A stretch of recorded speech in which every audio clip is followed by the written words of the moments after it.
안녕하세요. 항상 채널 잘 보고 있는 중년의 여성 시청자입니다. 적적할 때나 무료할 때 채널의 영상들을 틀어놓고 사연을 들으며 함께 웃기도 하고 울기도 하며 시간을 보내곤 하는데요. 수많은 사연들이 있지만 그 중에서도 시댁 식구들과의 사이에서 어려움을 겪는 분들이 많잖아요. 저도 비슷한 처지였기에 그런 사연들에 공감이 많이 되었습니다. 인생이 순탄하게만 흘러온 사람이 더 드물겠지만 제 인생에는 참 굴곡이 많았어요. 저는 운 좋게도 사업을 하시는 아버지 밑에서 유복하게 태어났고 어린 시절은 남부러울 것 하나 없이 마냥 행복하게만 자랐습니다. 어머니께서는 젊은 시절 무용수셨고 어머니의 공연을 보고 첫눈에 반하신 아버지께서 오랫동안 어머니를 쫓아다니신 끝에 결혼에 성공하셨다고 했어요. 두 분이 결혼하기까지 참 많은 난관이 있었다고 들었습니다. 어머니께서는 어려운 집안 출신이셨고 모아놓은 돈도 내세울 만한 조건도 하나 없었어요. 그에 반해 아버지께서는 번듯한 집안에서 교육을 잘 받고 자란 외동아들이었습니다. 학창시절부터 전교 1, 2등을 도맡아 하셨고 대학까지 명문학교로 입학하셨어요. 그야말로 미래가 창창한 청년이었고 친할머니께서는 그런 아버지께 어울리는 짝을 찾기 위해 동분서주 노력하셨다고 합니다. 좋은 집안의 아가씨들과 수도 없이 선을 봤지만 아버지께서는 그 여자들을 전부 다 퇴짜 놓으셨어요. 그렇게 친할머니께서 소개시켜주신 좋은 조건의 여자들을 다 마다하고 결혼하겠다며 데려온 것이 어머니였던 것이죠. 친할머니께서는 그런 어머니를 반반한 낯짝 하나로 남자 꼬시는 년이라며 무시하셨고 두 분의 결혼을 결사 반대하셨다고 합니다. 그러나 아버지께서는 어머니가 아니면 절대 결혼을 하지 않겠다 못을 박았고 결국 아버지의 고집에 못 이기신 친할머니께서 백기를 드시면서 두 분은 부부가 되셨어요. 결혼 후로 아버지는 사업을 시작하셨고 어머니는 무용수일을 그만두시고 집에서 아버지를 내조하기 시작했습니다. 두 분은 저와 언니, 딸 둘을 낳고 알콩달콩 행복하게 사셨어요. 물론 친할머님께서는 여전히 어머니를 눈의 가시처럼 여기셨습니다. 친할머니께서 어머니를 탐탁치 않아 하신 데에는 아들을 낳지 못했다는 사실도 컸어요. 친할머니께서는 언제나 남자가 있어야 집안의 기둥이 바로 선다며 무조건 아들을 낳아야 한다 어머니를 질책하셨습니다. 그러나 어머니께서는 저를 낳으신 후로 자궁이 약해져 임신을 하시지 못하는 몸이 되었고 친할머니께서는 그 뒤로 저희 가족과 거의 연을 끊다시피 하며 지내셨어요. 비록 시댁 식구들에게는 인정받지 못했지만 저희 아버지와 어머니 사이는 아주 돈독했습니다. 저희 가족은 정말 화목하고 다정한 가족이었어요. 제 어린 시절을 떠올리면 참 행복했던 기억들 뿐입니다. 사업으로 눈코 뜰 새 없이 바쁘셨던 아버지께서는 언제나 새벽부터 나가 밤늦게 들어오시면서도 저와 언니의 입학식, 졸업식 등 학교 행사에는 빠지지 않고 참석하셨어요. 어머니께서는 그런 아버지를 지극정성으로 내조하셨고 언제나 저희에게 다정하고 인자하신 분이었습니다. 저와 2살 터울의 언니는 어머니를 쏙 빼닮아 어렸을 적부터 예쁜 외모를 자랑했어요. 전해 들은 얘기로는 처음 태어났을 때부터 무슨 신생아가 이렇게 또렷하고 예쁘게 생겼냐며 병원 간호사들마저 요란하게 난리를 떨었다고 했습니다. 흰 피부에 커다란 눈, 똑 떨어진 버선 코에 가지런한 치아까지. 제가 봐도 언니는 배우처럼 예뻤어요.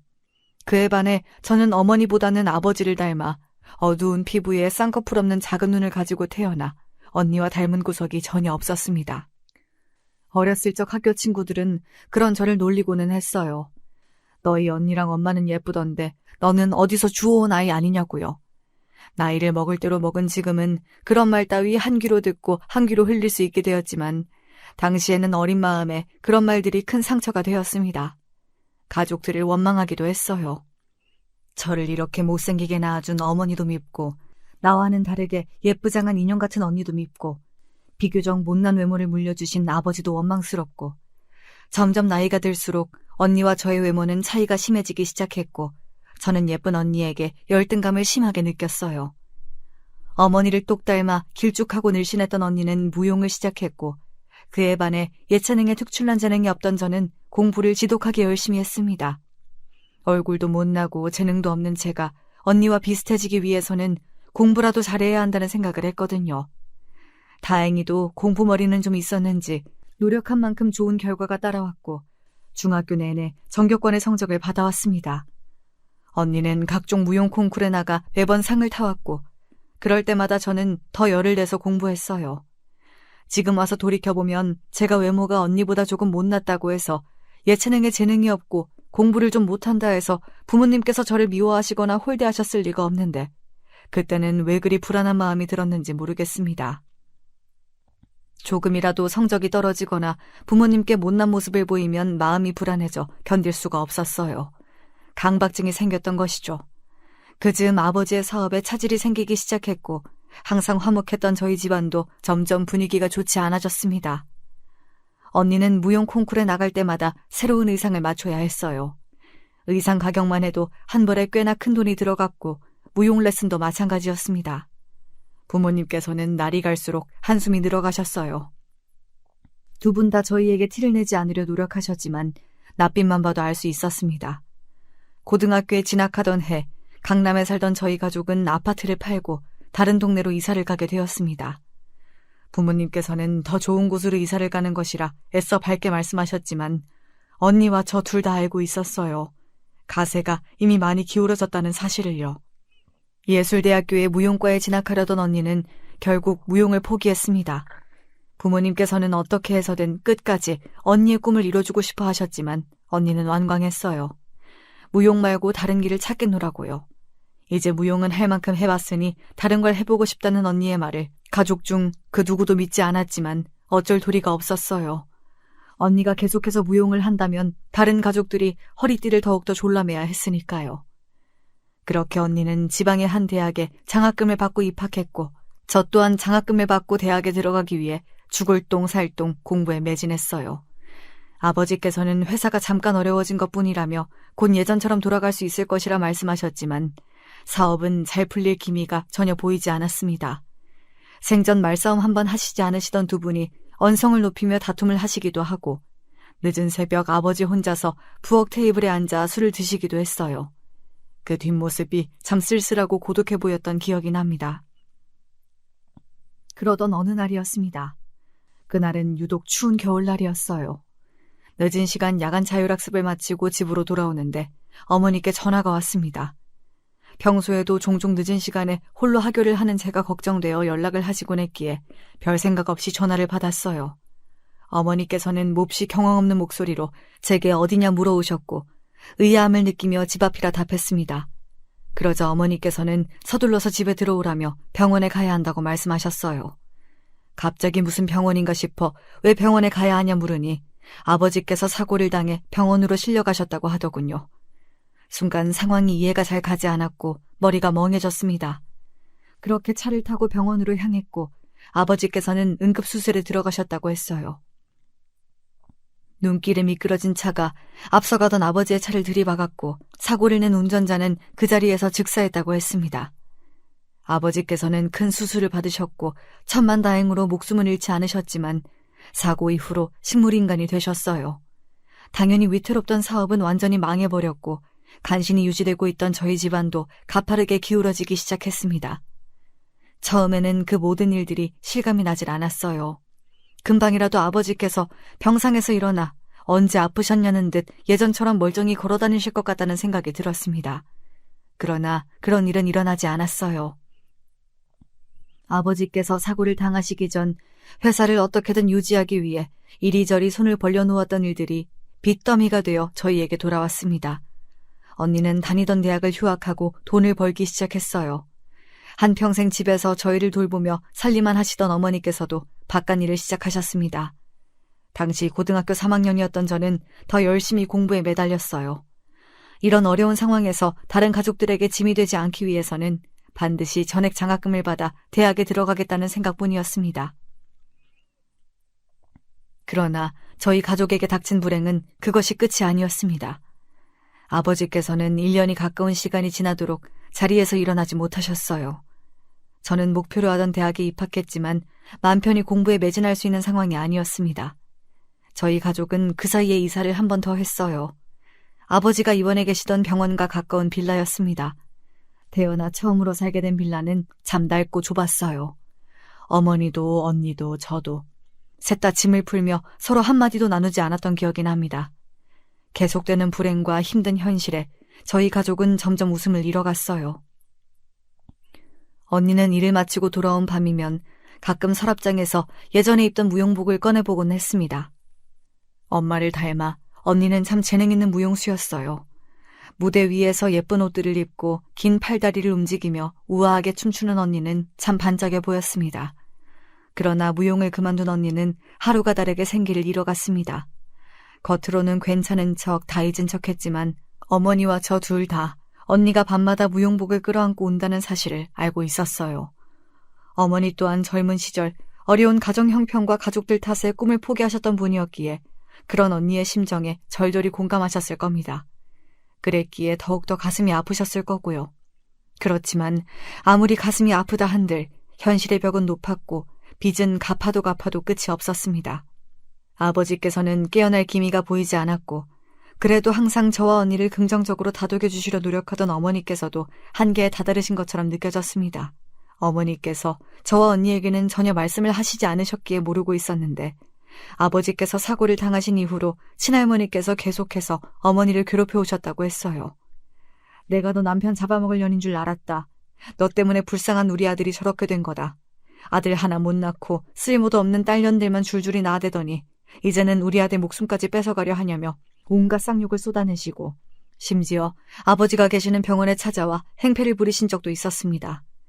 저 괴물 같은 년한테 우리 아들을 맡겼다가는 이대로 장례 치르게 생겼으니 본인이 데려가시겠다며 난리를 피우는 통에 병원이 뒤집어졌었다고 하더라고요.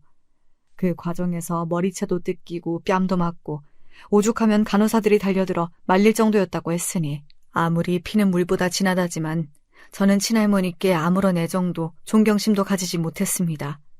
제 눈앞에서 어머니께 그런 식으로 폐악질을 하시는 모습을 봤다면 참지 못하고 소리를 질렀을지도 모르겠습니다. 애초에 친할머니께서도 쓸모도 없는 딸년들이라며 저와 언니를 그다지 좋아하시지 않으셨어요. 친할머니 눈에는 저희 자매와 어머니가 본인의 소중한 외동아들을 뺏어간 잡년들 정도로밖에 보이시지 않았던 모양입니다. 그렇지 않아도 힘든 상황에 친할머니의 폐악질까지 더해지니 어머니는 날이 갈수록 피폐해져 가셨어요. 고왔던 피부는 푸석푸석해지고 잘 관리되었던 결 좋은 머릿결은 수분을 잃은 지 오래였습니다. 보기 좋았던 미소와 언제나 기품이 흘러넘쳤던 태도도 다 옛말이었어요. 예쁘장하기로 유명했던 언니도 외모를 가꿀 겨를이 없다 보니 평범한 여자처럼 변해가더군요. 그 즈음 언니는 살기 힘들다, 다 포기하고 싶다, 옛날로 돌아가고 싶다. 그런 말들을 자주 했던 것 같아요. 그때는 그게 그저 습관처럼 하는 말이라고 생각했습니다. 주변 사람들을 돌보기에는 저도 너무나 지쳐 있었고 그런 부정적인 말들을 듣는 것 자체가 힘들었기에 애써 모른 척했던 것일지도 모르겠어요. 아버지께서 쓰러지신 지 2년이 흘러가던 어느 겨울날 언니는 저희 가족의 곁을 영원히 떠나버렸습니다. 언니가 다니던 회사 건물 옥상에서 몸을 던졌어요. 병원으로 실려가 보지도 못하고 그대로 눈을 감았습니다. 언니는 유서 한 장 남겨놓지 않고 세상을 떠났어요. 어머니께서는 실신할 때까지 우시다 깨어나시면 또 울고 실신하기를 반복하셨습니다. 언니와 생전 마지막으로 나눴던 대화는 아주 평범한 말이었어요. 오늘도 야근하냐, 저녁은 먹었냐, 이번 주말에는 오랜만에 외식하러 나가자, 언니가 좋아하는 생선을 먹으러 가자 말했고 언니는 좋다고 답했습니다. 그렇게 저와 아무렇지도 않게 대화를 나눠놓고 그날 밤 회사 건물에서 그런 선택을 한 거예요. 참 믿기지가 않더군요. 왜 그래야만 했을까? 뭐가 그렇게 힘들었을까? 그래도 언니 곁에는 저와 어머니가 남아있는데 남은 가족들은 어떤 심정으로 살아가라고, 어떻게 버티라고. 언니가 너무나 원망스럽고 미웠어요. 어렸을 적부터 언니는 언제나 제게 동경의 대상이었습니다. 어린 제 눈에 언니는 항상 예쁘고 사랑스럽고 멋있고 자랑스러운 사람이었어요. 그래서 그런 언니를 질투하고 열등감을 느꼈는지도 모르겠습니다. 언제나 죽을 만큼 공부를 열심히 했던 것도 전부 언니와 비교해서 더 못난 사람이 되고 싶지 않다는 생각 때문이었어요. 집안이 기울어지며 언니가 무용을 하지 못하게 되었을 때 안타깝긴 했지만 저는 솔직히 언니의 심정에 깊게 공감하지는 못했습니다. 세상에는 무용 말고도 다른 길이 많고 제가 생각하는 언니는 다른 일들도 전부 잘해낼 것 같은 팔방미인이었거든요. 그래서 무용을 그만둔 언니가 그렇게까지 비참한 마음으로 지내고 있으리라고는 생각조차 하지 못했습니다.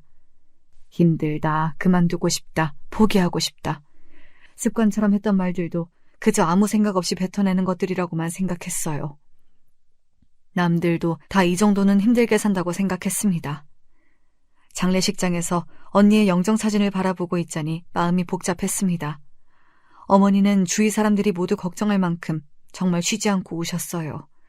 옆에서 하루 종일 곡소리를 듣고 있으니 오히려 저는 눈물 한 방울 나지 않았습니다.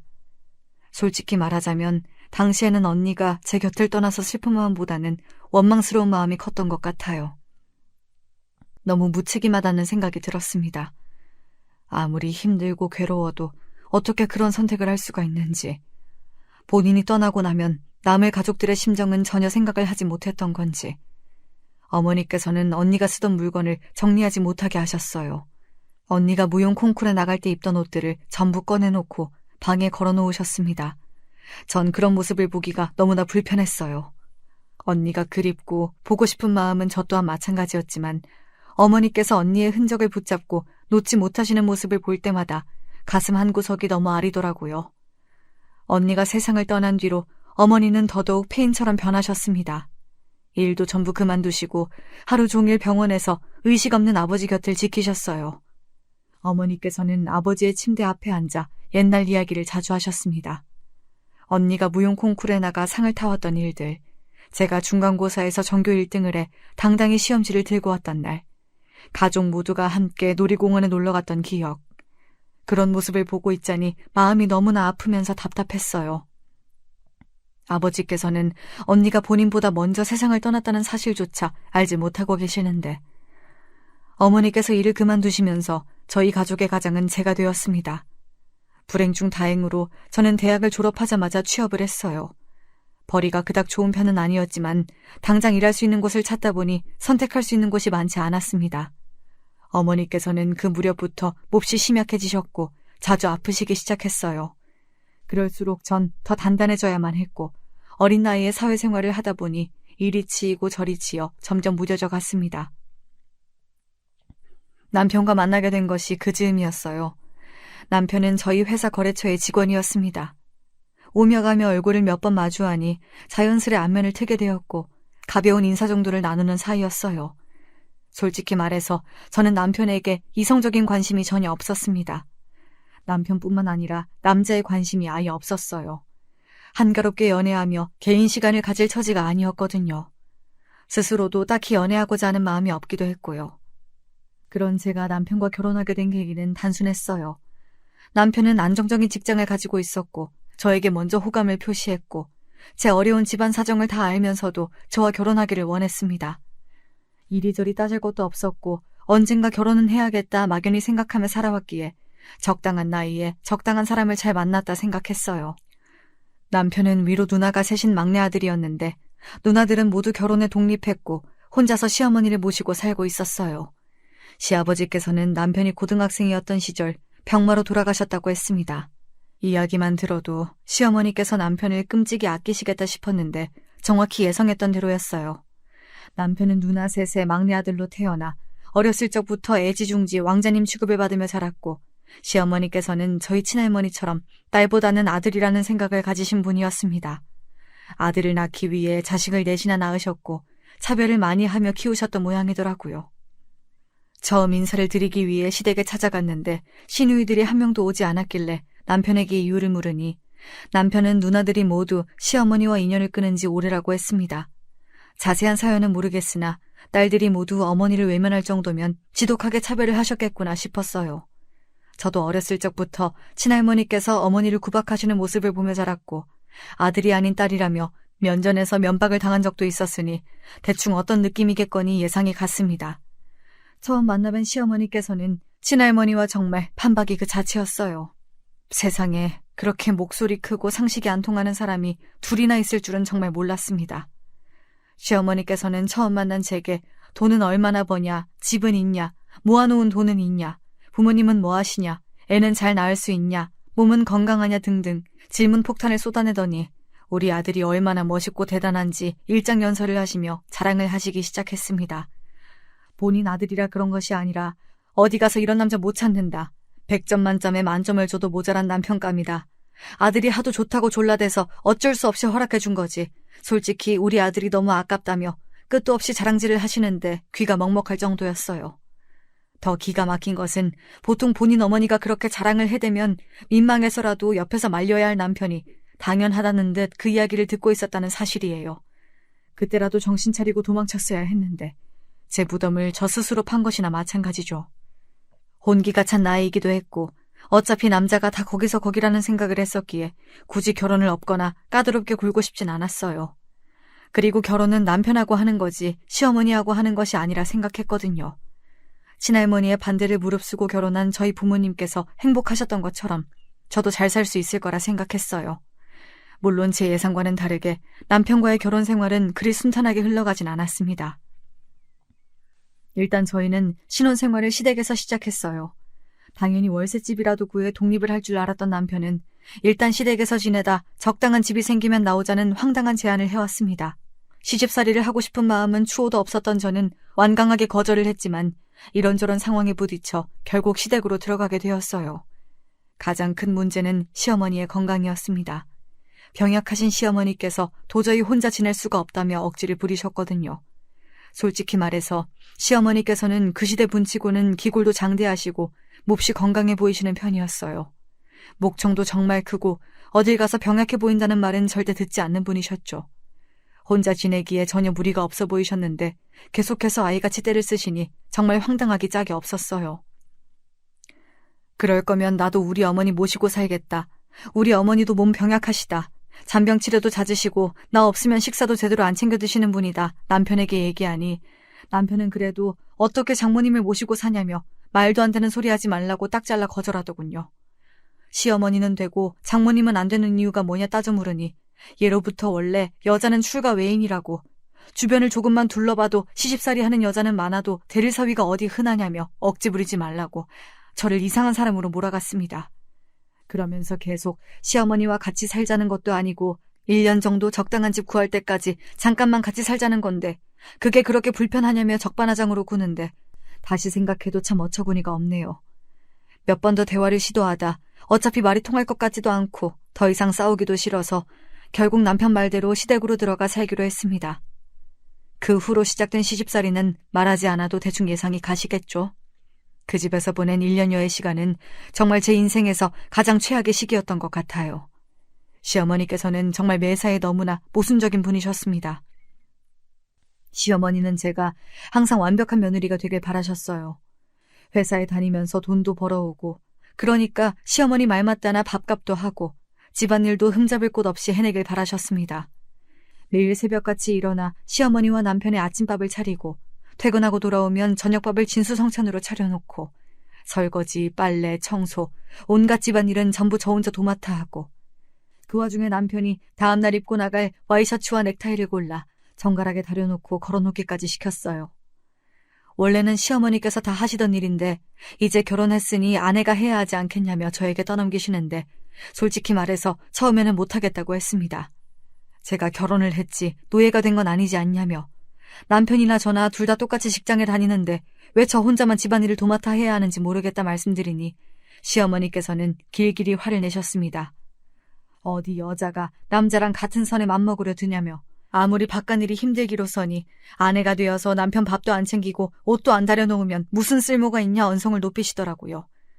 그 말을 들으니 저도 너무 화가 나서 그럼 원하시는 대로 회사 그만두고 하루 종일 집에서 내조만 하겠다 하니 그건 또 안 된다 하시며 어디서 본인 아들한테 빌부터 살려 하냐 밥값은 해야 될 거 아니냐 성을 내셨습니다. 이래도 문제 저래도 문제인데 어떻게 하든 시어머니의 입맛에 완벽히 맞출 순 없으니 매일같이 갈등이 일어났어요. 그 와중에 남편은 중간에서 그 어떤 역할도 하지 않았고요. 저희 부모님께서 친할머니의 반대에도 불구하고 행복한 결혼 생활을 하실 수 있었던 것은 전부 아버지 덕이었다는 것을 그제서야 깨달았습니다. 남편은 지독한 마마보이였어요. 마마보이라는 단어 알고 계시나요? 말 그대로 나이를 먹고도 엄마 차는 소년에서 벗어나지 못한 정신적으로 미성숙한 남자를 이르는 말이에요. 워낙 연애를 짧게 하기도 했고 남편이란 사람에 대해 잘 알지 못한 상태로 결혼을 했기에 그 정도로 마마 보일 거라고는 생각조차 하지 못했어요. 결혼 전에는 하나부터 10까지 시어머니께서 전부 남편의 뒤치다꺼리를 해주셨다는데 거짓말은 아닌 것 같았습니다. 남편은 혼자서 할 줄 아는 일이 아무것도 없었어요. 어렸을 적부터 얼마나 예쁨 받으며 자랐으면 이 정도로 생활력이 없을 수가 있는 건지 기가 찰 지경이었습니다. 제 손으로 본인 속옷 한번 빨아본 적이 없다고 하더라고요. 30이 넘는 나이에 설거지 한번 해본 적이 없었고 식탁에 생선이 올라오면 항상 시어머니께서 남편의 생선을 발라주셨습니다. 남편은 그런 시어머니의 행동을 당연하게 생각했고요. 솔직히 다른 건 다 그렇다 치더라도 30이 넘는 아들의 반찬을 일일이 발라주고 챙겨주는 행동은 좀 징그럽게 느껴졌어요. 남편이 매운 것을 잘 못 먹는 편인데 매운 음식이 반찬인 날에는 시어머니께서 그 반찬을 일일이 물에 씻어서 남편 밥그릇 위로 올려주셨습니다. 처음 그 모습을 보고는 정말 경악을 했어요. 무슨 5살짜리 아이도 아니고 평생을 저렇게 자라왔으니 혼자서 할 줄 아는 게 없는 것도 당연하다는 생각이 들었습니다. 아까 시어머니께서 매사에 모순적으로 행동하셨다고 말씀드렸던 것 기억하시죠? 시어머니께서는 본인이 하시는 일에 항상 너그럽고 관대하시면서 제가 하는 일에는 그렇게 깐깐하고 까다로우실 수가 없었습니다. 대표적으로 집안일이 그랬어요. 아무래도 계속해서 회사에 다니며 집안일을 하다 보니 놓치는 부분도 많고 완벽하게 해내기가 어려웠습니다. 시어머니께서는 매 끼니마다 반찬을 그때그때 만들어 밥상에 올리길 바라셨지만 현실적으로 그러기가 쉽지 않잖아요. 국 같은 경우에는 미리 끓여놓고 소분해뒀다가 전자레인지에 돌려 먹을 때가 있었는데 시어머니께서는 그럴 때마다 방금 끓인 국이 아니면 드시지 않겠다며 억지를 부리셨습니다.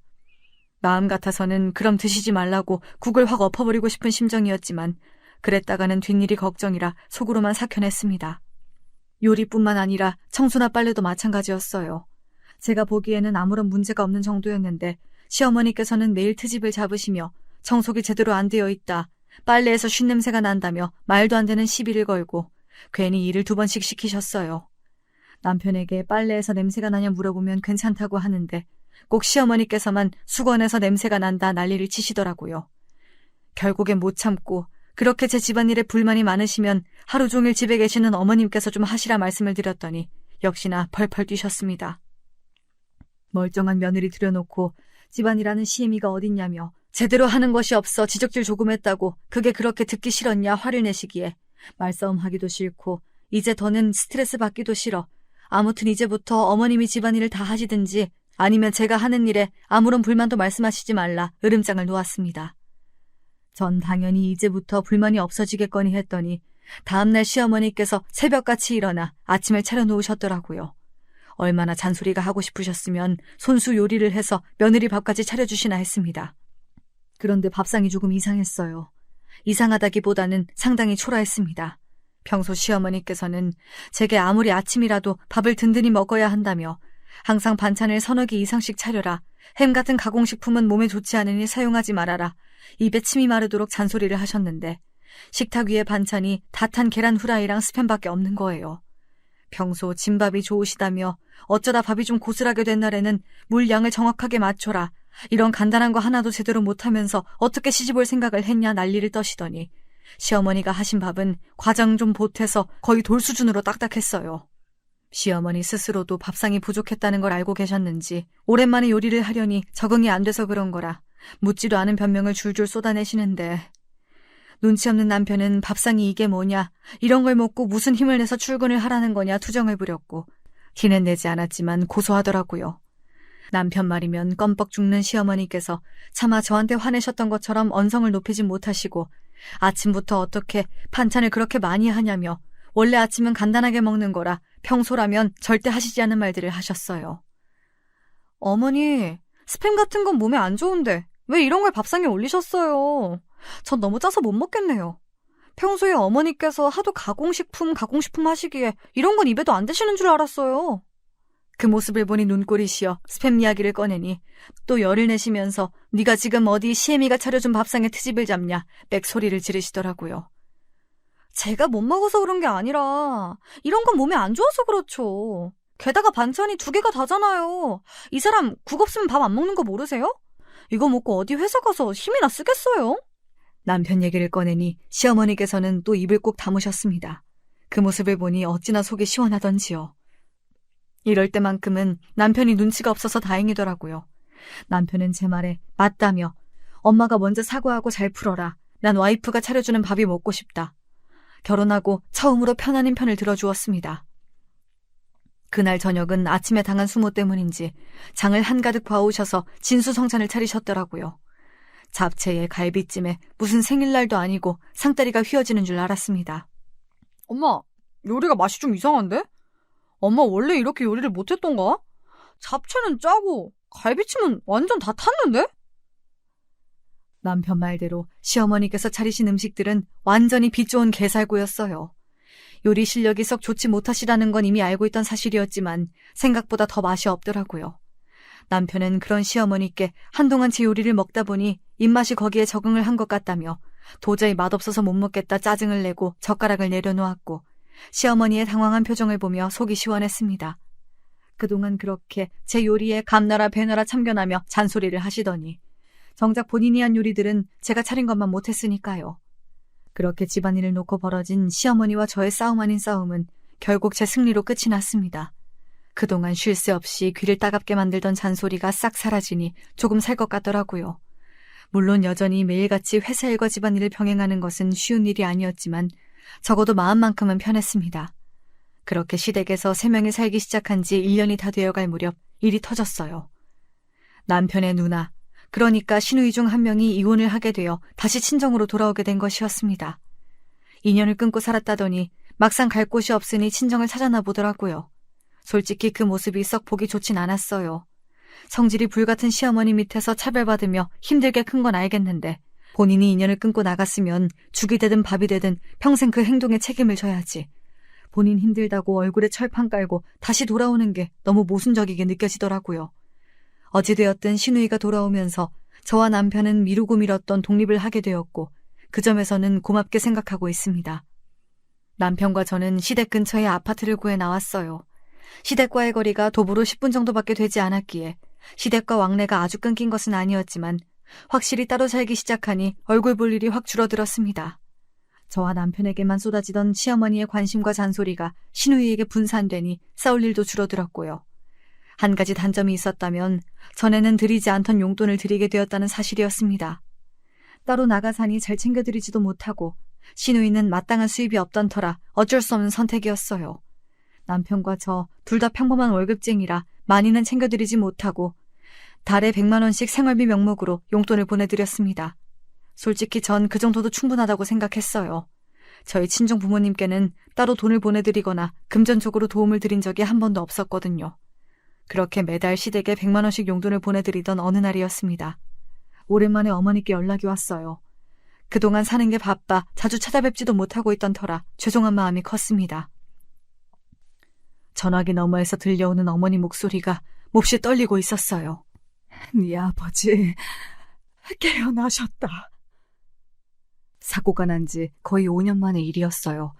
솔직히 말해서 그때까지 아버지가 깨어나시리란 기대는 전혀 하지 않고 있었습니다.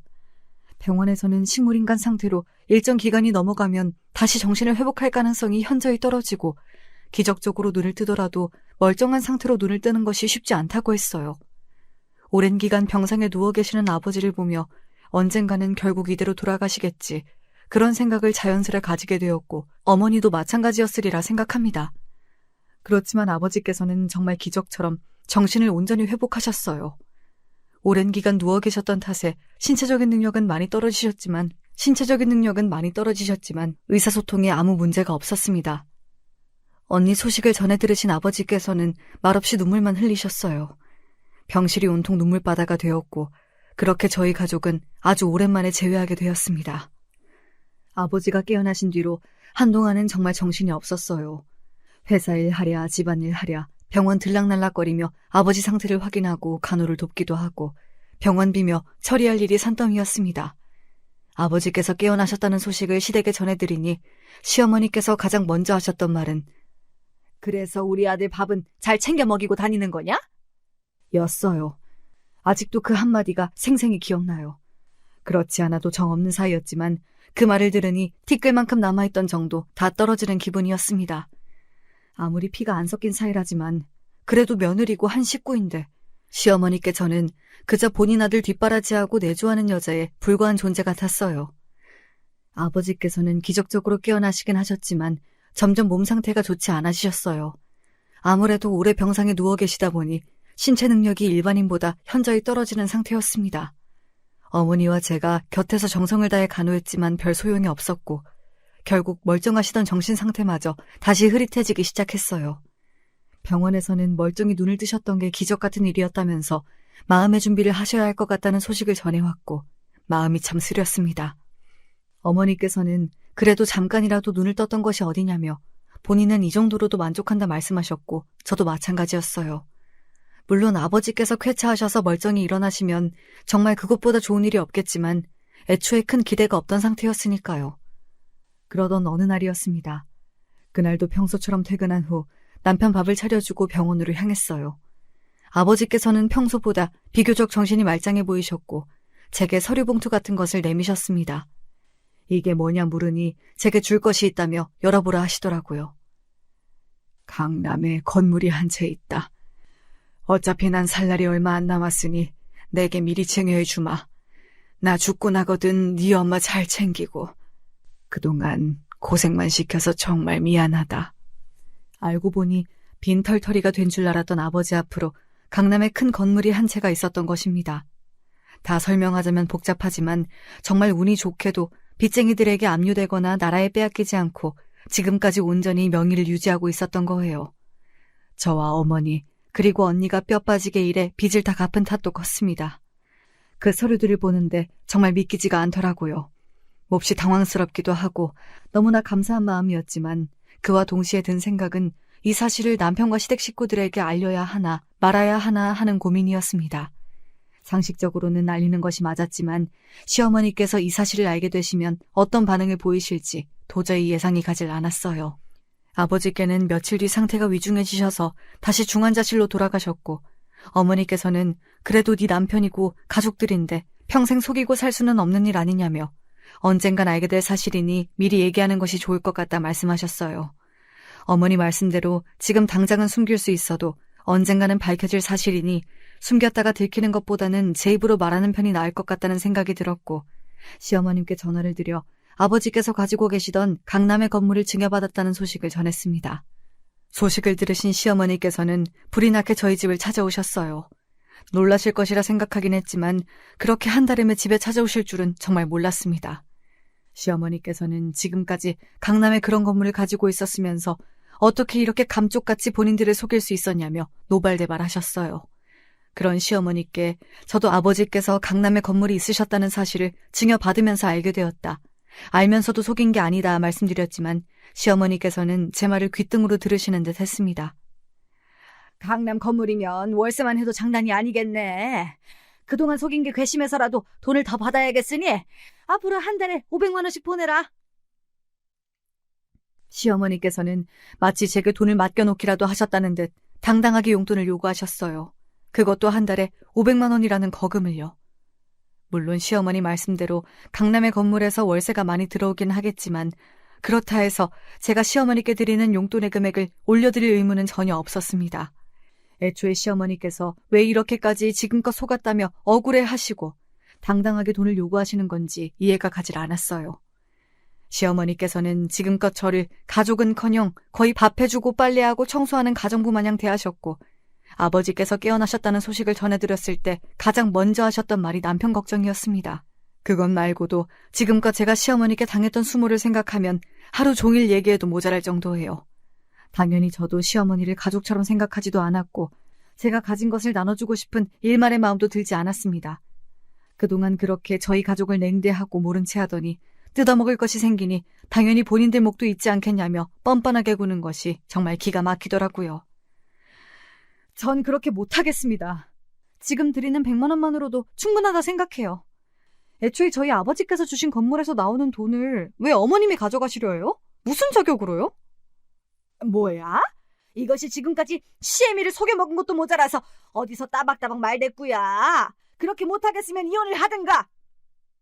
어머니 말씀 한번 잘하셨네요.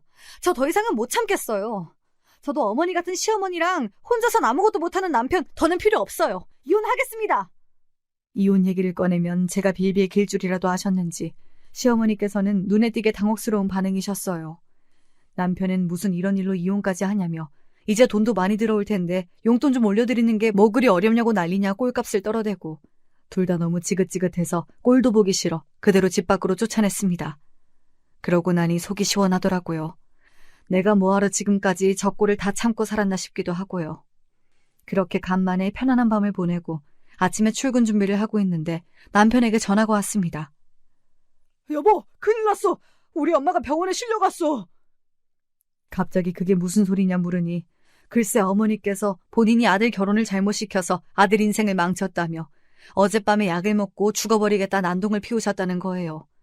그렇게 수면제를 한가득 먹고 병원으로 실려가 위세척을 받으셨다는데 당황스럽긴 했지만 그래도 걱정되는 마음에 한 걸음에 병원으로 달려갔습니다. 그런데 위세척을 받고 누워있다던 시어머니는 병원 그 어디에도 계시지 않았고 남편에게 전화를 해보니 너무나 당혹스러운 목소리로 벌써 병원에 도착했냐. 실은 아까 어머니 모시고 퇴원해서 집에 가는 길이다. 횡설수설을 했습니다. 그 꼴을 보니 딱 알겠더라고요. 전부 다 거짓말이구나. 나보고 죄책감을 좀 느껴보라고 생쇼를 한 거구나 하고요. 순간 어찌나 화가 나던지요. 저희 언니가 어떻게 세상을 떠났는지 다 알고 있는 사람들이 도대체 무슨 생각으로 그런 짓을 벌인 것인지 도저히 이해가 가질 않았습니다. 남편은 전부 어머니가 시켜서 한 일이라며 시어머니께서 이렇게 하면 분명 제가 반성하고 돌아올 것이라 말했다고 속 뒤집어지는 소리를 했습니다.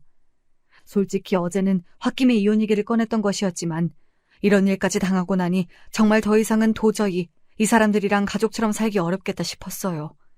다시는 내 얼굴 볼 생각하지 말라며 소리를 고래고래 지르고 그 길로 어머니를 찾아가 이혼하겠다 말씀드렸습니다. 처음에는 그게 무슨 소리냐며 저를 말리려 하시던 어머니께서도 제 이야기를 다 들으시고서는 그런 인간들하고는 연을 끊어야 한다며 노발대발하셨어요. 그동안 어찌나 참고 살았는지 어머니께 말씀을 드리는데 저도 모르게 눈물이 줄줄 흘렀습니다. 맘 같아서는 바로 인생에서 치워버리고 싶은 인간들이었지만 그동안 당해온 세월이 억울해 도저히 그냥은 이혼을 못 해주겠더라고요. 결국 변호사를 찾아가 소장까지 썼고 지금은 이혼 소송이 진행 중입니다. 당연히 상황은 제게 유리하게 흘러가고 있어요. 그동안 시댁 식구들이 저를 가정부처럼 부려먹은 것, 제게 막말을 쏟아내며 인격적으로 모독한 것, 말도 안 되는 요구를 하며 금전적으로 협박한 것까지. 겨우 위자료 몇 푼 받는다고 제가 그동안 당했던 서름이 풀리진 않겠지만 그거라도 받아야 속이 좀 시원해질 것 같아요. 얼마 뒤면 지긋지긋한 소송도 곧 끝이 나고 한 가지 더 좋은 소식이 있습니다. 중환자실에 들어가셨던 아버지께서 상태가 많이 호전되어 일반 병실로 자리를 옮기셨어요. 사실상 이제는 정말 거의 돌아가셨다 생각하고 있었는데 병원에서도 믿기지 않는 수준이라며 2번의 기적이 일어난 것이나 다름없다고 말했습니다. 아직 완벽하게 회복하셔서 자리를 털고 일어나신 건 아니지만 일상적인 대화나 생활에는 아무런 문제가 없는 수준입니다. 아버지께서 퇴원하시면 지금 살고 있는 아파트를 처분하고 부모님과 함께 병원 근처에서 셋이서 살 생각이에요. 이렇게 가족이 다시 모여 살 날이 오리라고는 생각하지 못했었는데 참 묘한 감정입니다. 물론 언니가 곁에 없기에 모든 가족이 완벽하게 제외한 것은 아니지만 그래도 오랜 시간이 지난 지금에서야 언니의 죽음을 온전히 받아들일 수 있게 된 것 같아요. 언니가 세상을 막 떠났을 때는 이별을 슬퍼할 새도 없이 현실을 살아가느라 언니의 죽음을 가슴 깊은 곳에 묻어놓고 꺼내볼 생각을 하지 못했거든요. 그래서 슬픈 줄도 몰랐던 것 같아요. 저와 어머니를 두고 먼저 떠나버린 언니가 마냥 원망스럽기만 했고요. 그렇지만 시간이 많이 흐른 지금에서야 언니가 참 그립고 보고 싶고 언니를 떠올리면 가슴 한켠이 아린 기분이 듭니다. 동생인 제가 이 정도인데 부모님께서는 심정이 어떠시겠어요? 가슴이 정말 천갈래 만갈래로 찢기는 심정이시겠죠. 그 마음을 잘 알고 있기에 제가 더 밝고 씩씩하게 부모님을 모시고 지내려 노력하고 있습니다. 하루하루가 지치고 앞날이 조금 막막해질 때도 있지만 제 인생 이막이 시작되었다고 생각하고 힘내려고요. 구질구질한 전남편과 시댁 식구들을 뒤로하고 한번 사는 인생 더 의미 있게 살아보고 싶습니다. 여기까지 길다면 길고 짧다면 짧은 제 이야기를 들어주신 모든 분들께 감사드립니다.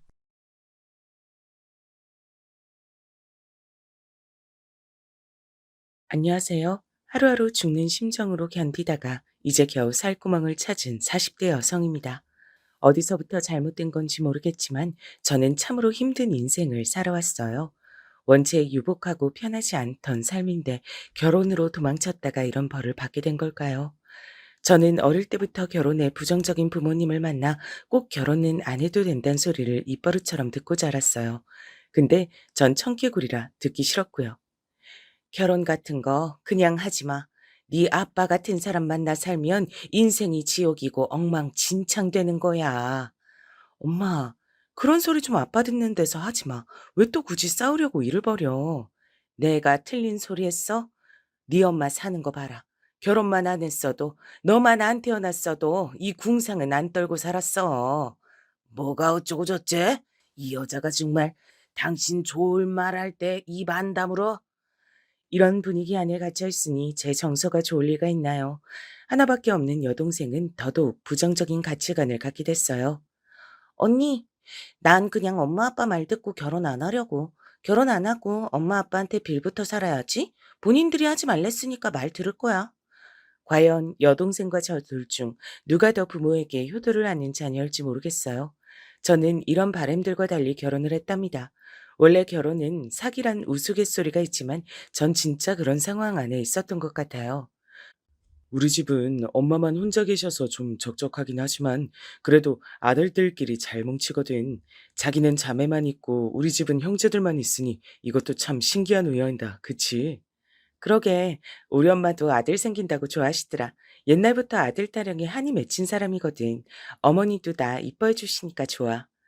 저희 어머니는 결혼 초반엔 저한테 특별히 바라는 게 없다고 하시더라고요. 그런데 딱 한 가지 종교 강요가 있었어요. 다른 거 다 필요 없고 난 네가 성당만 다녔으면 좋겠다. 그동안 종교 생활 아무것도 안 했으면 이번에 해보고 열심히 다니면 되지.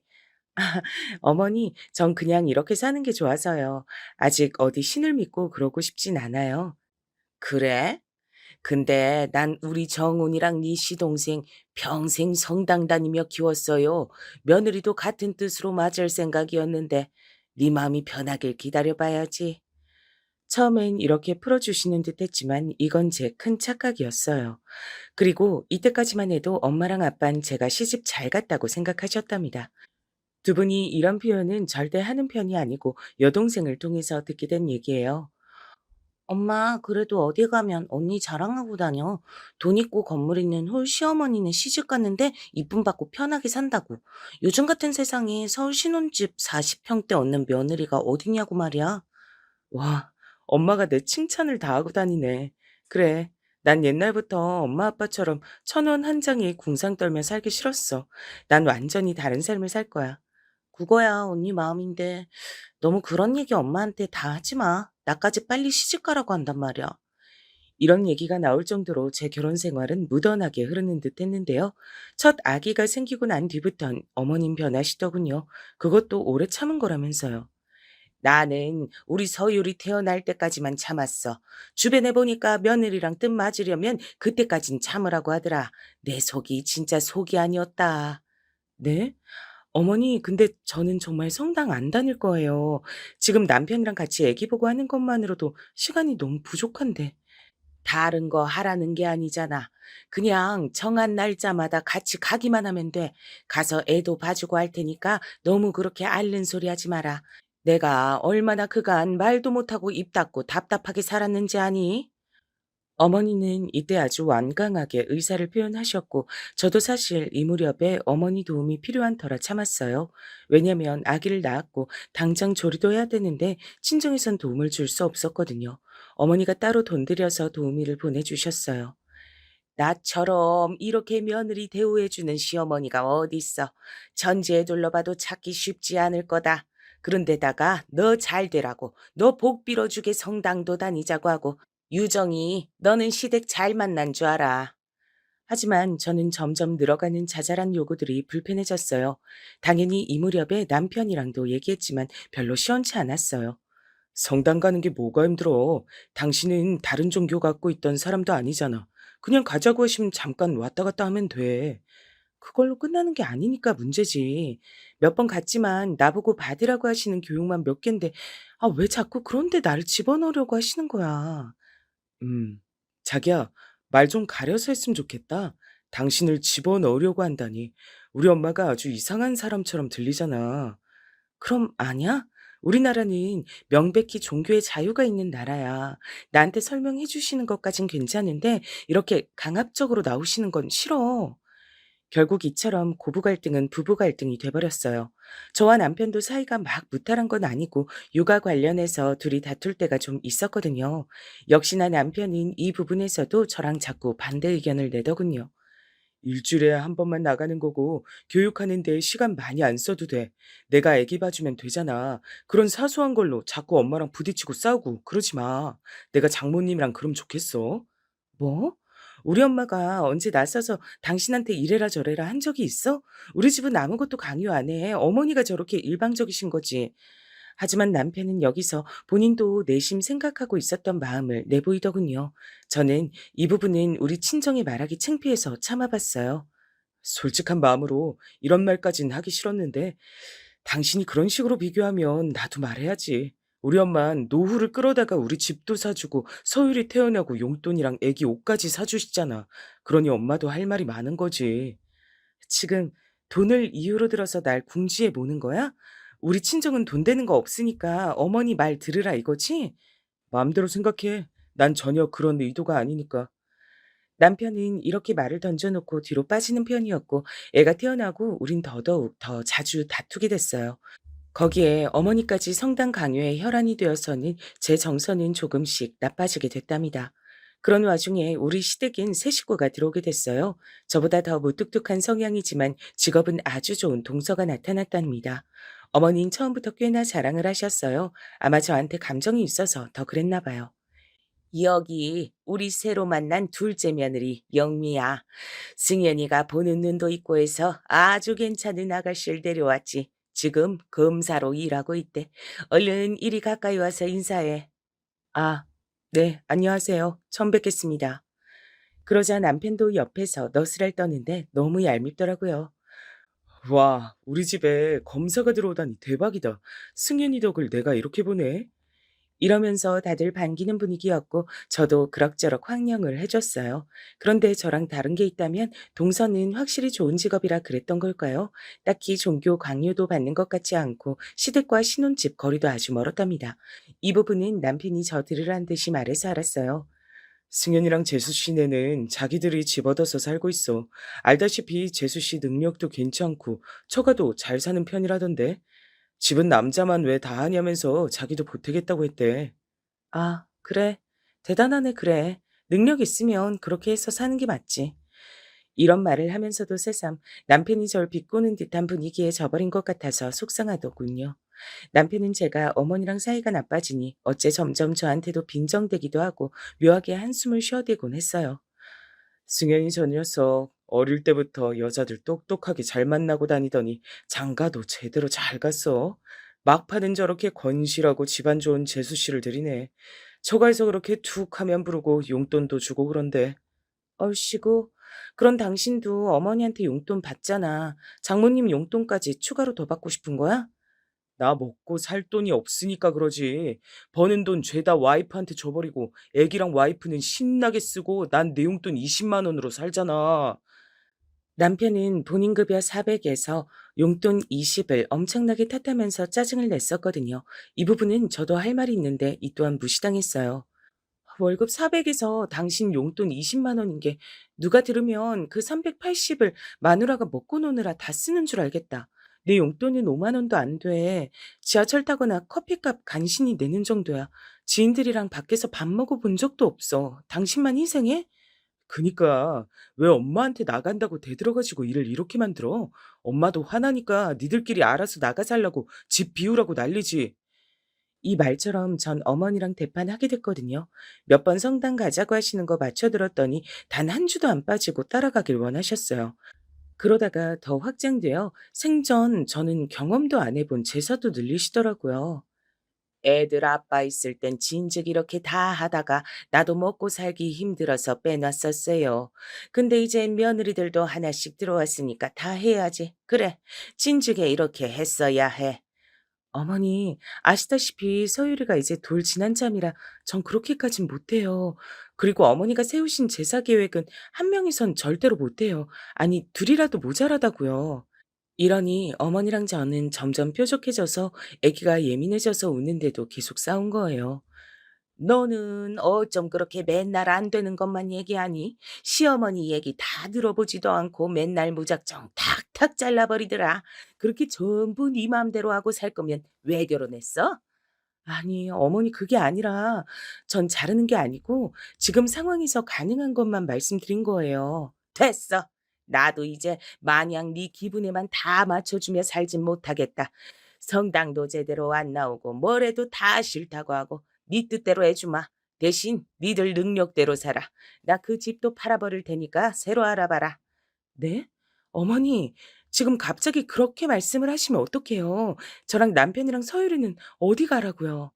니들 거처를 왜 나한테 물어? 니들 능력껏 잘 살겠다며. 받기만 하고 너는 줄을 모르니 그거 보면서 속 터지기 싫어. 노인네를 바보로 하니? 아니, 그럼 당장 지금 어떻게 하라고 하시는 거예요? 우리 세 가족 갈 데도 없는데 이게 그렇게 분풀이로 결정하실 일이 아니잖아요. 그러거나 말거나 어머니는 얘기를 끊어버리셨어요. 화가 난다면서 곧장 가방을 들쳐안고 집으로 가버리신 거고요. 남편을 통해서 통보하셨답니다. 와, 나 진짜 엄마가 이렇게까지 화난 거 처음 봐. 자기 대체 엄마랑 무슨 일이 있었던 거야? 엄마 왜 이래? 조만간 다 짐 빼래. 대출 받아서 살라고 이 아파트는 다시 팔아버린다는데. 이 말을 듣고 착잡해진 저는 도저히 감당이 안 되는 거로 곧장 어머니께 다시 연락을 했는데요. 어머니는 수일간 제 전화를 받아주지 않으셨어요. 몇 번 찾아갔는데도 안 만나주셨고 정말 환장할 노릇이더군요. 저기, 엄마가 화 풀릴 때까지 연락하지 말라네. 오늘 집 앞에 과일 두고 갔다며 당신? 엄마가 그거 옆집 줬다고 이제 그런 거 하지 말래. 집은 하루라도 빨리 뺄 생각하라고 하고. 대체 당신 왜 이렇게 일을 꼬이게 만들었어? 그럼 우리 어떡해? 아니, 사실 이게 진짜 내 탓이기만 한 거야? 하지만 남편은 어머니로부터 어떤 언지를 들었는지 몰라도 제 편이 돼주질 않더라고요. 몰라. 당신이 서유를 재우고 시간 남을 때 부동산 좀 알아보고 해봐. 환장하겠다, 진짜.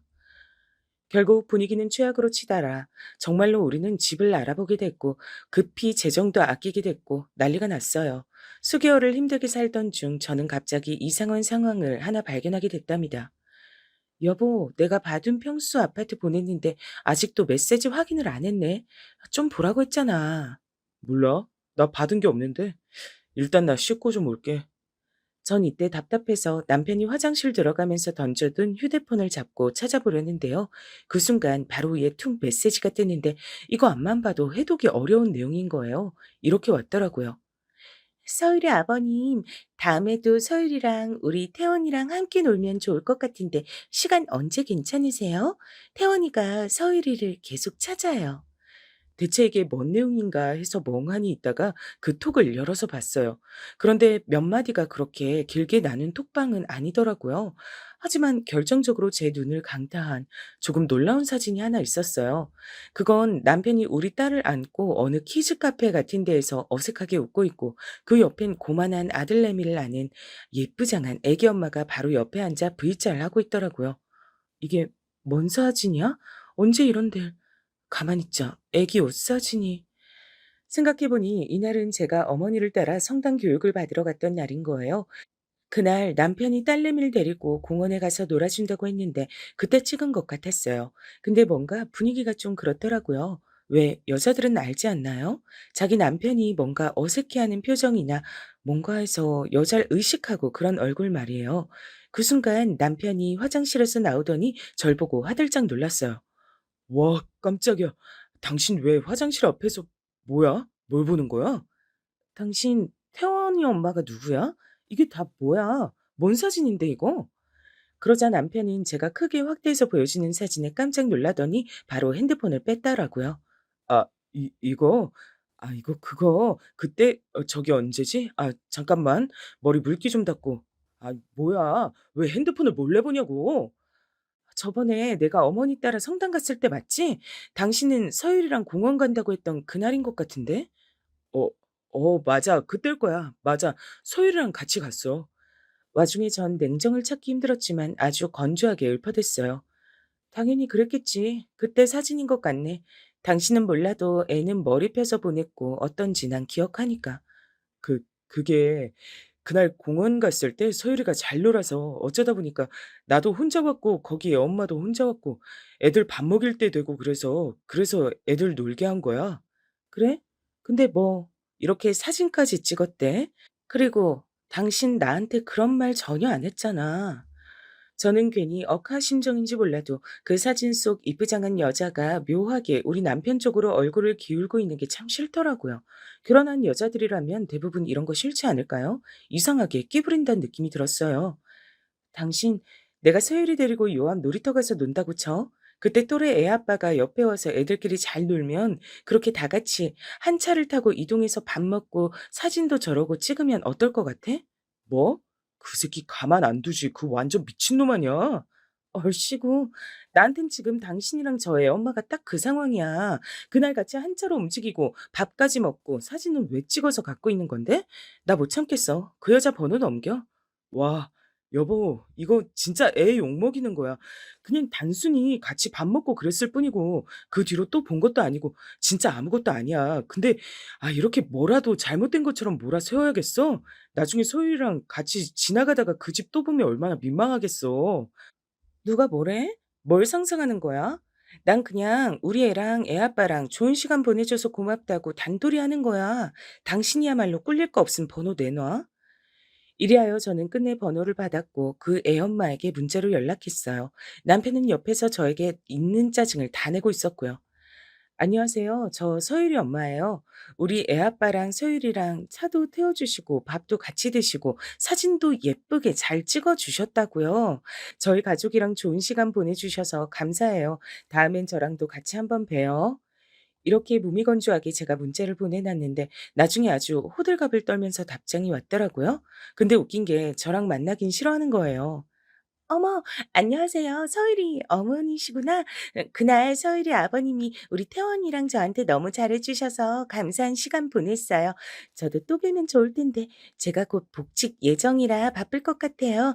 나중에 애들끼리 또 보면 좋겠네요. 그럼 안녕히 계세요. 이렇게 왔으니 짜증이 안 날 수가 있을까요? 분명히 우리 남편한테 단독으로 연락했을 땐 또 보고 싶어 하는 것처럼 문자를 보냈잖아요. 제가 엄마 대 엄마로 보자고 하니까 자리를 훅 피하더라고요. 이때 저는 너무 짜증이 났고 남편은 계속 상황을 회피하다 싸움이 커졌어요. 결국 저는 이 문제를 어머니에게 들고 갔고 어머니는 같은 여자가 보기에도 좀 찜찜한 구석이 있었나 봐요. 가만히 뵙고 그렇게 저한테 차갑게 구시더니 이 내용을 알고서 조금 쩔쩔매시더라고요. 아니 이건 저기 정연이도 뭐 별 생각이 있었겠니? 그냥 애들끼리 좋아하니까 놀라고 한 거겠지. 너도 그렇게 생각하고 말어. 딸내미 데리고 다니면서 설마 헛짓할 생각을 했겠어? 근데 저한테 얘기도 안 해주고 몰래 감사의 선물 메시지 같은 것도 보내고 했더라고요. 회사에서 있던 오만 가지 일은 다 저한테 말하는 사람이 저 얘기를 안 한 게 좀 그렇잖아요. 그러자 어머니는 눈치를 엄청 보시더군요. 아유, 저기 별일 아닐 거야. 내가 장담해. 우리 정연인 절대 여자 문제로 속썩일 애가 아니야. 게다가 봐라. 네가 보여준 이 통 내용만 봐도 저 애 엄마가 해픈 여잔 건지 계속 웃고 먼저 말 걸고 하잖아. 이건 진짜 아무 일도 아니야. 그런 와중에 갑자기 이렇게 말씀을 하시더라고요. 나 안 그래도 지금 좀 심란하다. 승현이네도 안사네 만에 얘기 나오는데 너네까지 이러지 말고 좀 얌전히들 있어. 그리고 걔네 신경 쓰느라 아파트는 아무것도 진행한 거 없어. 그냥 거기들 살아. 싸우지들 말고. 네? 저희 아파트 내놓으신 게 아니었어요? 지금 다 말하긴 속 시끄럽고 일단은 그냥 그런 줄 알아. 싸우지 말고 잘 살라니까. 팔았으면 좋겠니 그럼? 어머닌 진짜로 팔려다 만 건지 아니면 저를 겁주려고 했던 건지 몰라도 말을 번복하셨어요. 좌우지간 아파트는 안 팔고 그냥 살게 됐다니 그건 그것대로 다행이나 동선의 일도 신경 쓰이게 됐어요. 마침 남편이 그날 저녁에 와서 충격적인 발표를 했습니다. 저기 승현이네 이혼한대. 뭐? 아니 둘이 신혼 아니야? 결혼한 지 얼마나 됐다고 그게 뭔 일이래? 모르겠어. 엄마도 쟤네 산 지도 얼마 안 됐는데 저렇게 집 빼고 판다고 아주 머리 아파해. 생각해보니 저런 상황이라서 어머니가 우리들 집까진 처분 안 하고 살게 하시나 싶었어요. 서방님네가 당장 집 팔고 갈라서니 어쩌니 하고 있고 우리 부부도 나름의 문제를 들고 찾아갔었으니까요. 아무튼 이 부분을 심란하게 생각하고 있다가 저는 제 코가 석자인고로 신경을 못 쓰고 있었는데요. 당시 딸 건강 문제로 대학병원을 이제 막 다닌 참이었거든요. 뭔 놈의 일들이 이렇게 겹치는 건지 남편 그 이상한 일부터 우리 동선의 이혼 문제, 소율이 피부 문제랑 진짜 머리 아파. 이런데 내가 언제 복직을 하고 일할 수 있겠어. 이런 하소연은 역시 여동생에게밖에 할 수 없었고 얘는 이때부터 딴소리를 하더라고요. 언니 그렇게 결혼했다고 좋은 집 시집 갔다고 자부심 부리더니 쉽지 않지? 그러게 너무 일찍 자랑한다 싶더라. 결혼해서 사는 인생은 평생인데. 그래, 내가 잘못했다. 너도 결혼하란 소리 절대 안 할게. 내가 엄마랑 똑같은 소리를 하고 있을 줄이야. 넌 네 하고 싶은 거 하면 살아. 그나저나 언니네 동서부는 왜 이혼하신대? 직업도 좋고 돈도 많고. 아, 그래서 이혼하는 건가? 슬프네. 저는 이런 찝찝한 끝맺음으로 동생과 얘기를 나눈 다음 집에 와서도 마음이 안 편한 거예요. 연락해서 동서에게 슬쩍 상황을 물었는데 원체 안 친한 사이라 그런지 아주 딱딱하더라고요.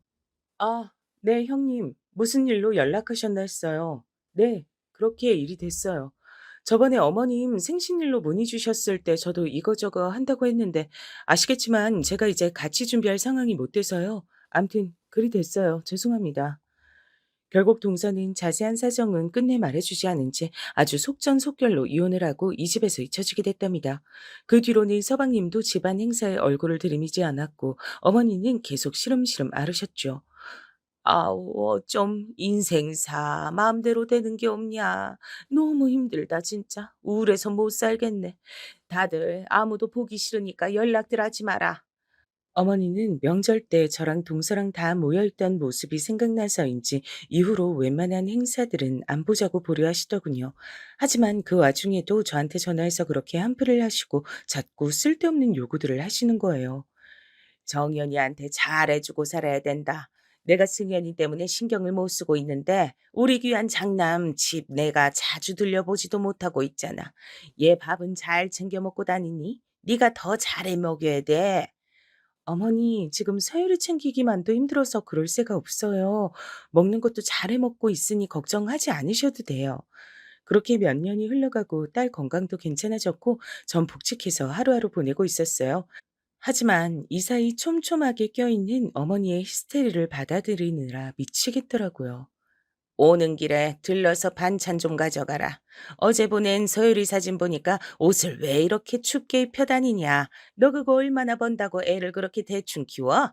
정연이도 먹고 살기 힘든데 제대로 내조하며 살아야지. 성당은 지난주에 왜 안 나왔어? 어머니는 아들 둘 장가 보냈다가 하나 돌아오고 나니 막판에 우울증이 생기신 건지 그걸 자꾸 저한테 해소하려고 하시더군요. 그게 너무 싫어 남편에게 얘기하고 싸우길 반복하다 보니 부부 사이는 굉장히 피로해졌어요. 그런데 이렇게 신경 쓸 게 많은 저를 두고 우리 남편은 뭐가 그렇게 힘들고 지쳤던 걸까요? 자기 말로는 이렇게 얘기하더군요. 당신이 계속 바쁘다고 하면서 날 혼자 두고 그랬으니까 나도 당신한테 불만 많았어. 내 잘못만 있는 거 아니라고. 전 이런 남편이 너무 어이가 없어 물을 뒤집어 씌우려다 참았어요. 왜냐면 남편은 또 이상한 흔적을 저에게 걸렸거든요. 게다가 이 정도 말이 나오게 된 건 도저히 숨길 수 없게 됐기 때문이에요. 당신은 좀 눈치라도 있어서 뭘 제대로 숨기기라도 하던지 어쩜 이렇게 들킬 일을 저질러? 저번에 그 애엄마 일은 100번 양보해서 그냥 넘어가 줬더니 이렇게 뒤통수 치는 거야? 그게 진짜 그 이상의 일은 없었다니까. 거래처 여직원이야. 같이 외근 다닌 것뿐이고. 하지만 전 이 말을 믿을 수 없었어요. 왜냐면 남편 핸드폰이 갑자기 바뀌고 차 블랙박스가 삭제되는 등 이상한 낌새가 동시다발적으로 일어났거든요. 애 어린이집 보내고 저도 복직으로 바쁘고 한쪽으론 어머니 전화에 시달리는데 그 사이에서 이 인간은 지 나름대로 바쁘게 머리 굴리며 살더라고요. 핸드폰 내가 어제 증거 찾아서 내 폰으로 옮겨놨어. 이제 와서 발뺌할 생각하지 마. 둘이 모텔도 다녔더만. 내가 거기까지 쫓아가서 더 추가로 뭐라도 받아올까? 이 말을 하면서 저는 입술이 달달 떨려와서 나중에는 발음도 잘 안 되더라고요. 남편은 엄청 긴장을 하더니 적어도 이때는 싹싹 빌었어요. 제발, 내가 잘못했어, 여보. 그냥 회사에서 서로 힘든 일 얘기하다 보니까 다시는 안 만날게. 당신도 잊어주라. 내가 서율이랑 당신한테 더 잘할게. 말도 안 돼. 난 어머니한테 이거 알릴 거야. 왜 나만 속 끓여야 돼? 전 그렇게 당당하게 저더러 아들 잘해주라고 요구하시던 어머니에게 이 사실을 알렸고요. 어머니도 제가 증거를 다 드리미니 움찔하시더군요. 아니, 정연이 이 자식이. 아휴, 그래, 알았다. 이게 무슨. 암튼, 그래. 내 제대로 얘기하마. 일단 가봐라. 어머니 딴에도 충격을 받은 듯 보였고 전 이때만 해도 어머니 말을 믿었어요. 대충 봐도 이 상황에서 큰 소리 칠 만한 건 저밖에 없지 않을까요? 근데 몇 달이 흘러 갑자기 남편은 엉뚱한 소리를 하더라고요. 왜 제가 이런 말을 들어야 했던 걸까요? 음, 나 당신이랑 그만 살았으면 하는데 이혼하고 싶어. 맨날 이렇게 사는 것도 힘들고 눈치 보고 살기 싫다. 해달라는 거 다 해줄 테니까 이혼해줘. 뭐야? 지금 애도 듣는 앞에서 뭔 소리야? 그러나 남편은 막무가내였고 연일 이혼해달라고 시위를 벌이더니 급기야는 짐을 싸서 나가버렸어요. 이 충격에 저는 다니던 직장도 그만둬야 하는 건지 시름시름 앓고 있었는데요.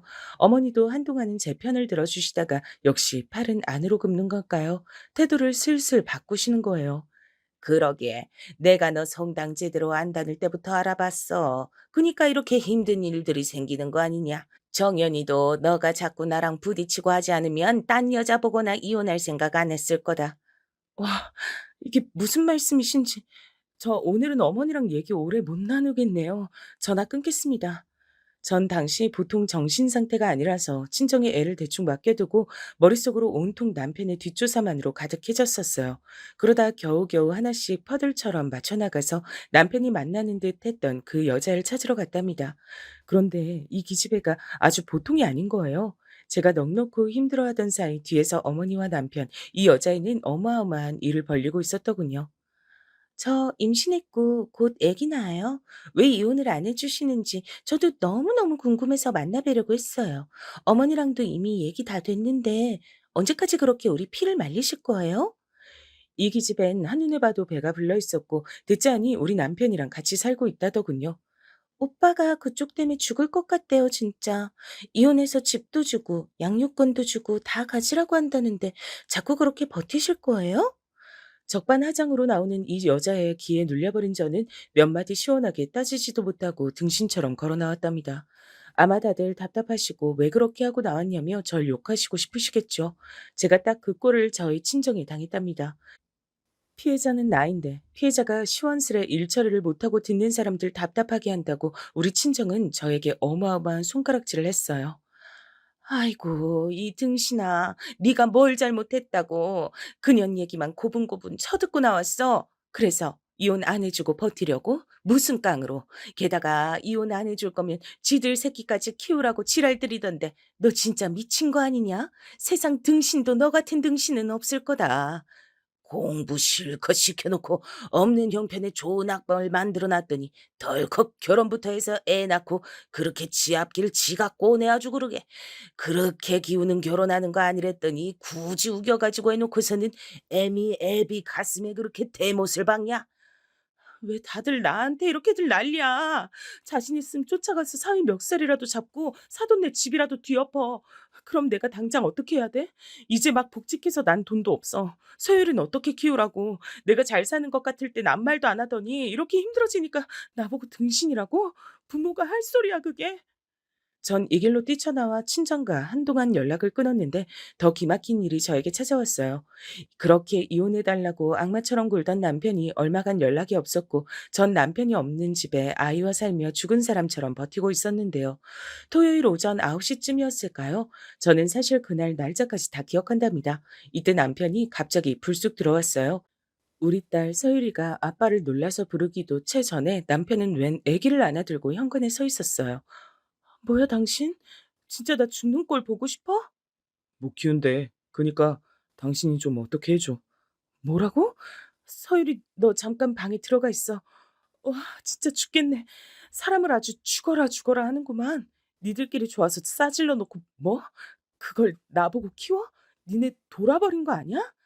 남편은 이때 눈이 완전히 맛이 가버려선 그 와중에도 제 탓을 하고 있었어요. 이게 집인지 생지옥인지 전 제 자신이 이제 너무 원망스러워졌어요. 네가 이혼을 안 해주니까 죽어도 자긴 상간녀로 못 살겠다잖아. 연락도 안 되고 못 만나고 있어 지금. 당신이 알아서 해줘. 그러면서 본인 신발도 안 벗은 상태로 현관 옆 소파 쪽에 아기를 누이더니 다시 제 앞에서 사라져 버렸어요. 애는 기겁을 하고 울어대고 온 귀를 쩌렁쩌렁 울려대는 그 소음에 저는 제가 더 큰 사고를 치지 않은 게 대견하다고 말하고 싶어요. 이 모든 죄악의 씨앗 같은 그 아기를 보고 도저히 한 집안에 못 있겠더라고요. 저는 곧장 어머니에게 전화했어요. 당장 이리로 와서 어머니 새끼 데려가세요. 어머니 아들 새끼가 무슨 짓을 저질렀는지 눈으로 보시고 어머니가 쓰레기 치워가세요. 하지만 이 말로 인해 어머니는 우리 집에 쫓아오셔서 아기를 데려가긴 했지만 저는 이날 정말 처음으로 어머니에게 머리채를 잡히게 됐어요. 이거 너무 코미디 아닌가요? 말을 못돼 처먹게 했다면서 대뜸 저런 일을 저지르신 거예요. 너 네가 이 집을 다 망쳐놨어. 너 같은 게 들어와서 우리 정연이도 아주 말려 죽이고 그러니까 애가 집에 못 있고 자꾸 밖으로 놔두는 거 아니야. 너 좋은 말 할 때 이혼하고 이 집에서 꺼져. 서유리도 내가 데려갈 거야. 안 돼요. 서유리는 안 된다고요. 이때 가운데 껴있는 애들만 미친 듯이 울어대고 나중에 저도 기진맥진해서 울고 가까스로 어머니로부터 제 딸은 떼냈고 저는 그 길로 택시를 타고 친정으로 향했어요. 말할 힘도 없어 피를 토해내듯 울며 제 딸을 봐달라고 엄마에게 부탁을 했는데요. 저는 정말 이런 생각이 들었어요. 엄마가 이때 조금만 저에게 따뜻하게 말을 해줬다면 어땠을까요? 그냥 말없이 손녀를 받아주면서 그보다 더 지쳤을 딸의 얼굴이라도 한번 쓰다듬어 줬다면 어땠을지. 1년도 채 안 된 시간에 너무나 많은 일을 겪어버린 딸을 말이에요. 하지만 엄만 저를 대차게 밀어내는 말을 했고 저로서 많은 것을 포기하도록 만들었어요. 너 내 말 안 듣고 똑똑한 척 네 멋대로 살더니 결국 이런 지랄 난 꼴을 만드는구나. 이게 뭐야 진짜 한심해 죽겠다.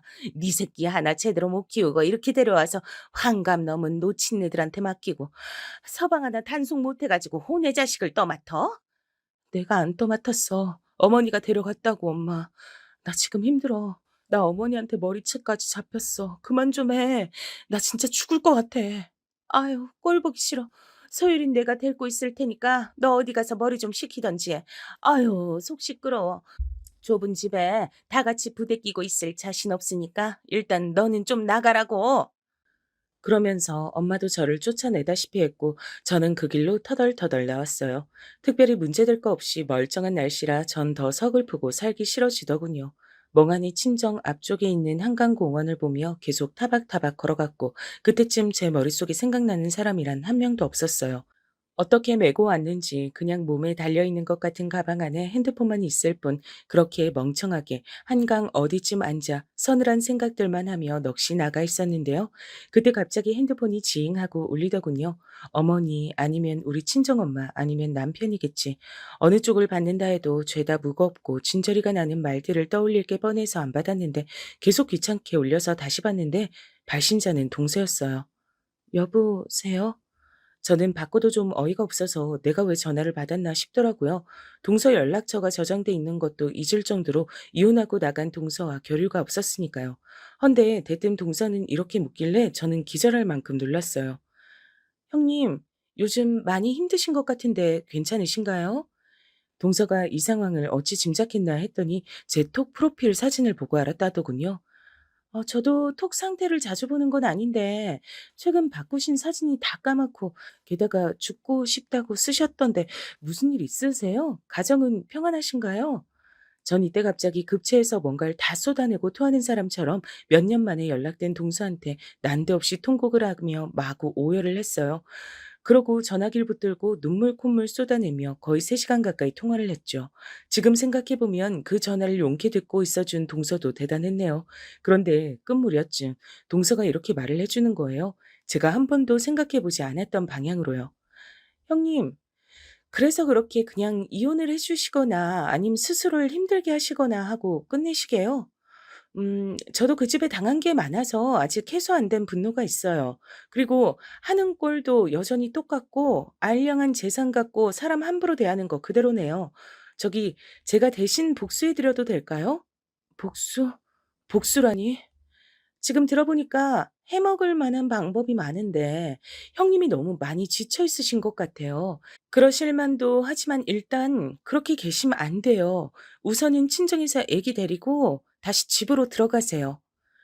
동서는 넋을 놔버린 절 달래며 계속 일어서라고 말해주더군요. 누가 저한테 이런 말을 해주었나 싶어 저도 모르게 입을 벌리고 들었어요.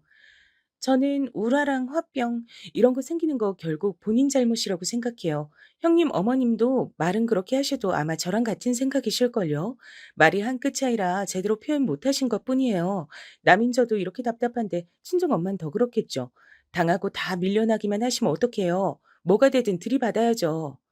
아, 당하고 싶어서 당하는 사람이 어딨어. 남편이 저렇게 죽자 사자 달려드는데 창피해서 어디 말할 데도 없고 경제적으로 여유 있는 어머니인 내가 어디 못 갈 거 알고 저렇게 함부로 하시는데 형님 이혼 별거 아니에요 생각보다. 그리고 제가 이혼 왜 할게요? 저는 이때 깜짝 놀라서 저도 모르게 귀를 크게 핸드폰에 갖다 댔어요.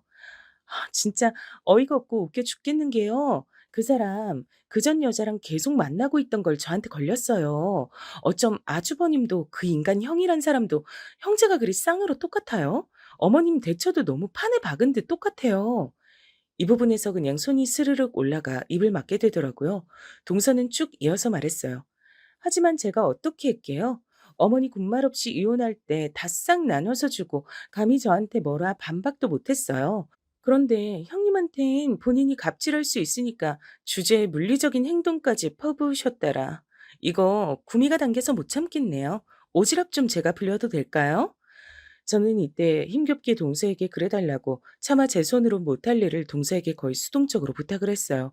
그러자 동서는 본인 직업상 이런 일들을 많이 겪어왔는진 몰라도 아주 속전속결로 처리를 하더라고요. 형님, 증거도 다 갖고 계시잖아요. 뭐가 문제예요? 게다가 두 분 이혼도 안 했는데 아기도 데려왔으면 혼외자에 상간 증거가 그 이상 뭐가 있겠어요? 이미 어머니나 아주버님이나 그 여자나 그런 짓까지 해도 형님이 참고 살 걸 아니까 저지랄 들인 거예요. 지금부터 그 셋한테 이렇게 알리세요. 내가 뭐라고 해야 되는 건데? 나 정말 아무것도 준비가 안 돼 있어. 그리고 어머니가 또 쫓아올까 봐, 남편이 또 박살낼까 봐 겁나는데. 음. 그냥 절 파세요. 검사인 전 동서와 연락됐고 도움 받고 있다. 그 말만 하고 그 뒤로 전하고 뭐고 받아주지 마세요. 제가 볼 때 아주버님도 동생이 왜 이혼했는지 어머니한테 들어서 모를 리가 없거든요. 근데 자기는 자기 부인은 만만하니까 저러고 사는 거예요. 일단 알리세요. 저는 이때 한참 고민하다가 동서의 재촉으로 인해 이날 저녁쯤 어머니와 남편에게 문자를 보냈고요. 둘이 약속이라도 한 듯이 정말 전화가 수없이 폭격처럼 오더라고요. 안 받았더니 어머니와 남편이 저녁에 집으로 찾아왔기에 전 동서가 일러준 대로 말을 했어요. 제가 먼저 청한 거 아니고 동서가 도와준다고 연락이 왔어요. 남편이 그 여자애 만나고 다니던 증거도 동서 쪽에 다 넘겨줬고 애기 초음파 사진이랑 남편이 저한테 전화로 애기 둘 다 네가 키우라고 욕설했던 통화 녹음도 그리고 그 여자가 저한테 보냈던 문자들까지 전부 동서한테 보냈어요. 그러자 어머니는 뒷목을 잡으면서 저한테 뭐라고 또 욕을 하려시길래 저는 침 한 번 크게 삼키고 다시 떨리는 목소리로 말했어요. 저 여기서 저한테 함부로 안 하시는 게 좋을 것 같아요. 애도 있고요. 이미 동서는 다 처리 중이고 뒤이어 저한테 윽박 지르시는 거나 암튼 안 좋은 상황이 있으면 더 불리하게 되실 거라고 전하라고 했어요. 남편은 이때 불 꺼진 현관에서 눈만 보이게 절 노려보더니 지 엄마가 이 말에 눈치 보는 걸 보고 한숨을 퍽퍽 쉬다가 묻더군요. 어떻게 그재수 씨 연락할 생각을 다 했어? 너 진짜 대단한 머리다. 사람 피 말리는 재주가 있어. 어떻게 이렇게 지저분하게 일을 꽈야겠냐? 하지만 제대로 또박또박 받아치지 못할 정도로 이제 지쳐버렸고 그만한 말재간도 없는 저는 동서의 충고대로 그냥 몇 마디 안 하고 그들을 돌려보냈어요. 여기서 더 말꼬리 잡지 말고 그만하고 돌아가. 법으로 해결할 거니까 이미 동서가 다 처리하고 있어. 대체 이 둘은, 특히 어머니는 동서한테 얼마나 밉보이고 이혼 과정에서 당하셨길래 절 한번 짝 째려보시더니 나가버리시더군요. 더 크게 난리칠 법도 한데 말이에요. 그래서 급격히 빠르게 이혼 진행이 됐어요. 전 이혼하면서 제가 겪게 될 상황이 겁먹어 있었는데 동서는 이때 상간녀 고소부터 시작해서 많은 것들을 알려주고 팁을 주더군요.